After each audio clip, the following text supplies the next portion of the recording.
ধন্যবাদ করি। আসুন আজকের বাক্য আরম্ভ করি মার্ক লিখিত সুসমাচার তার ৩ অধ্যায়।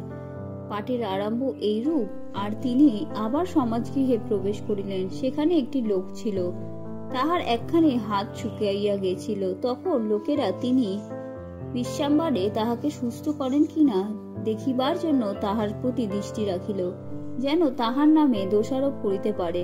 তখন তিনি সেই শুষ্ক হস্ত লোকটিকে কহিলেন, মাঝখানে আসিয়া দাঁড়াও।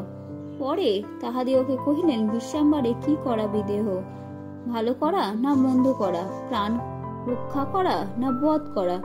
কিন্তু তাহারা চুপ করিয়া রহিল। তখন তিনি তাহাদের অন্তঃকরণের কাঠিন্যে দুঃখিত হইয়া সক্রোধে চারিদিকে তাহাদের প্রতি দৃষ্টিপাত করিয়া সেই লোকটিকে কহিলেন, তোমার হাত বাড়াইয়া দেও।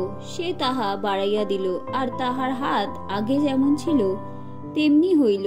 পরে ফরিসীরা বাহির হইয়া তৎক্ষণাৎ হেরোদীয়দের সহিত তাহার বিরুদ্ধে মন্ত্রণা করিতে লাগিল, কি প্রকারে তাহাকে বিনষ্ট করিতে পারে। যিশুর অনেক অলৌকিক কার্য। পরে যিশু আপন শিষ্যদের সহিত সমুদ্রের নিকটে প্রস্থান করিলে তাহাতে গালিল হইতে বিস্তর লোক তাহার পশ্চাৎ পশ্চাৎ গেল।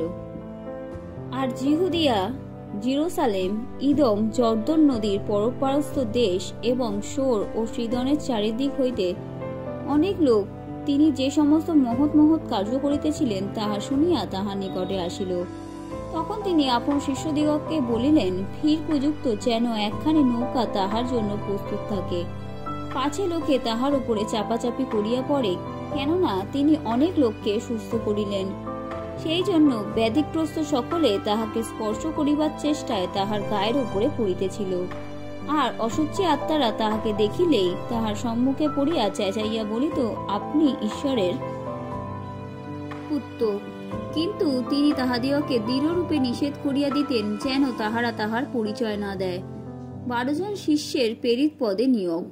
পরে তিনি পর্বতে উঠিয়া আপনি যাহাদিওকে ইচ্ছা করিলেন নিকটে ডাকিলেন, তাহাতে তাহারা তাহার কাছে আসিলেন। আর তিনি 12 জনকে নিযুক্ত করিলেন, যেন তাহারা তাহার সঙ্গে সঙ্গে থাকেন, ও যেন তিনি তাহাদিওকে প্রচার করিবার জন্য প্রেরণ করেন, এবং যেন তাহারা ভূত ছাড়াইবার ক্ষমতা প্রাপ্ত হন। আর তিনি সিমনকে পিতর এই নাম দিলেন, এবং শিবদয়ের পুত্র যাকব ও সেই যাকবের ভ্রাতা যোহন, এই 2 জনকে বোনেরগস অর্থাৎ মেঘধ্বনির পুত্র এই উপনাম দিলেন। আর আন্দ্রিয়, ফিলিপ, বর্থলময়, মথি, থোমা, আলফিয়ের পুত্র যাকব, থদ্দেয় ও উদ্যোগী সিমন, এবং যে তাহাকে শত্রু হস্তে সমর্পণ করিল সেই ইস্করিয়োতীয় যিহুদা। যিশু বিবিধ শিক্ষা প্রদান করেন।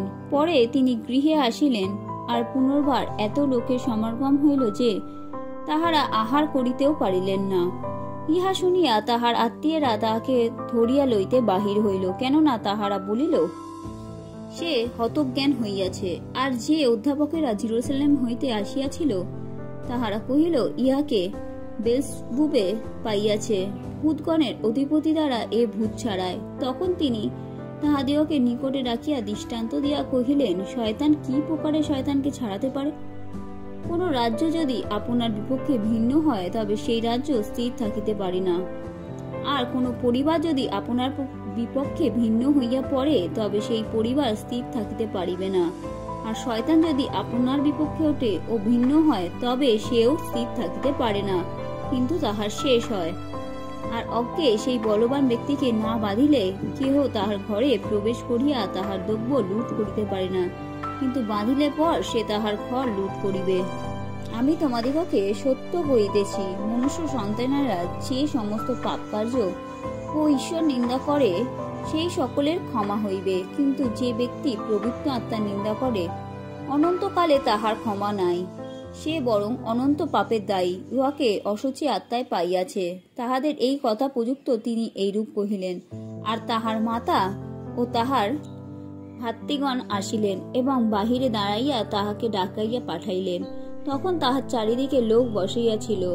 তাহারা তাহাকে কহিল, দেখুন, আপনার মাতা ও আপনার ভাতৃগণ বাহিরে আপনার অন্বেষণ করিতেছেন। তিনি উত্তর করিয়া তাহাদিওকে কহিলেন, আমার মাতাকে, আমার ভাতারাই বা কাহারা? পরে যাহারা তাহার চারিদিকে বসিয়াছিল তিনি তাহাদের প্রতি দৃষ্টিপাত করিয়া কহিলেন, এই দেখো আমার মাতা ও আমার ভাতৃগণ, কেননা যে কেউ ঈশ্বরের ইচ্ছা পালন করে সেই আমার ভাতা ও ভগিনী ও মাতা। আমেন।